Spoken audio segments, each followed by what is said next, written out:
जलमक्सी जी तारीख़ में पहिरियों भेरो नवाबनि जे मुक़ाबले में 16 ॼणनि नामज़दगी फॉर्म जमा कराए छॾिया आहिनि।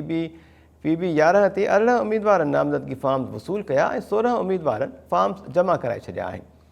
जलमक्सी जी तारीख़ में पहिरियों भेरो औरत आज़ाद उम्मीदवार रेहाना मक्सी बि नामज़दगी फॉर्म जमा करायो आहे।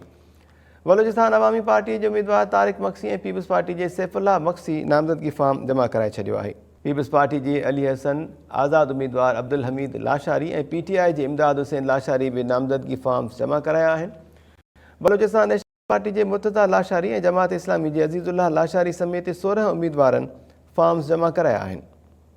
पीपल्स पार्टी जे अली हसन आज़ाद उम्मीदवार अब्दुल हमीद लाशारी ऐं PTI जे इमदाद हुसैन लाशारी बि नामज़दगी फॉर्म जमा कराया आहिनि। अपडेट्स मालूम कयूं था टाइम न्यूज़ शहदाद कोट जे रिपोर्टर अमीर अली मंगड़हार खां। अमीर अली, छा तफ़सील आहिनि हिन जा? जी बिल्कुल, बलोचिस्तान जे झलमक्सी ज़िले जी तारीख़ में पहिरियों चक्कर नवाबज़ादा मक्सिन जे मुक़ाबले में 18 माण्हुनि फार्म वसूल कया आहिनि, जिन मां 16 माण्हुनि फार्म पंहिंजा जमा कराए छॾिया आहिनि, जिन में हाजी अब्दुल हमीद लाशारी फार्म जमा कराईंदड़नि में मुख़्तलिफ़ पार्टियुनि जा उम्मीदवार ऐं आज़ाद उम्मीदवार आहिनि।